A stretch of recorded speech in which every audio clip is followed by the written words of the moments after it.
The morbid distinction of being directly responsible for the death of more people than any human being in history belongs to Mao Zedong, the dictator of China from 1949 until his death in 1976.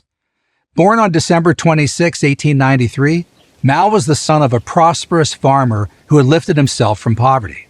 From the time Mao learned to read, he was obsessed with books. His first job was as a librarian.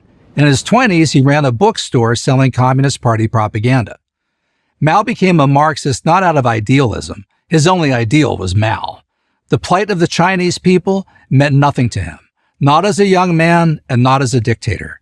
For Mao, other people existed to be used. Their lives didn't matter at all. In the early 1920s, Mao was one of a small group who joined together to form the Chinese Communist Party. The outlawed party grew slowly but steadily. But the communists were no match for the Nationalist Party and its armed forces led by Chiang Kai-shek. While Chiang was your classic strongman, the nationalist movement at least pointed toward a democratic future. No one could say that about Mao and the communists. By 1934, Chiang had Mao on the ropes. Mao escaped by virtue of his now mythical Long March, the year-long 6,000-mile trek in which his force of 100,000 followers was reduced to a mere 8,000. Mao's troops may have suffered every imaginable hardship, but Mao himself barely marched anywhere. Instead, he was carried on a litter, a portable couch, held up by a cadre of servants. Even though only a remnant survived, it proved to be enough to keep the communist cause going. Ironically, it was the Japanese invasion of China in 1937 that saved the communists. Chiang reluctantly diverted his attention away from Mao to fighting the Japanese. This gave Mao a chance to rebuild his forces in the countryside. By 1949, Mao had amassed an army of 1.5 million men. That was more than enough to defeat Chiang and establish himself as the absolute ruler of all of China. 500 million people, a fifth of the world's population, were thrust into one vast ideological laboratory. In rural areas, families were herded into collective farms. They no longer would work for themselves. They would work for the government. This was as true for women as it was for men. In a perverse way, Mao believed in the equality of the sexes. If men could do back-breaking labor in the fields and factories, why couldn't women? Of course, there was no real equality in China for anyone, male or female, and no chance of improving one's condition.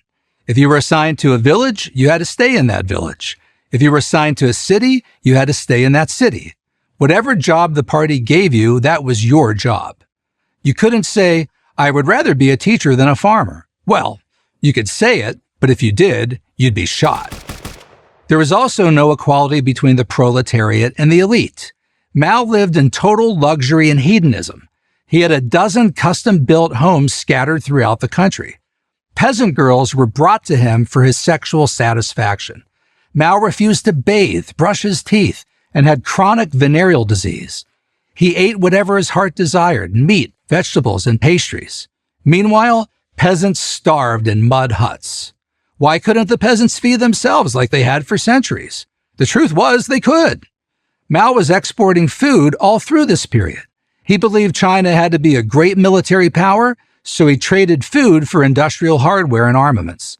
The Soviets in Eastern Europe got the grain. Mao got the guns. The peasants got nothing. And then they got less. From 1958 to 1962, during the Great Leap Forward, Mao pushed the peasants even harder. Their suffering is impossible to describe. First, they ate the dogs, then the rats, then the bark from the trees, then, in some cases, human flesh. According to a contemporary account, the life we had to endure in those days was worse than the life of primitive societies. We lived like animals. Tens of millions died before Mao finally backed off, but he was never far from another disastrous social experiment. In the mid-1960s, he instigated the so-called Cultural Revolution, encouraging Chinese college students to denounce anyone not sufficiently revolutionary. This included their own parents and grandparents.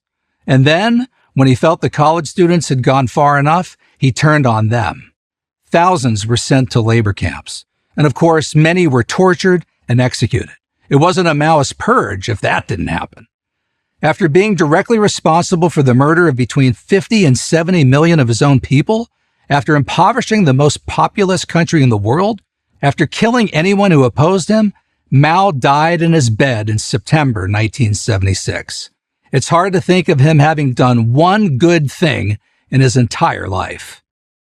I'm Paul Kengor, professor of political science at Grove City College and editor of the American Spectator for Prager University. Thank you for watching this video. To keep PragerU videos free, please consider making a tax-deductible donation.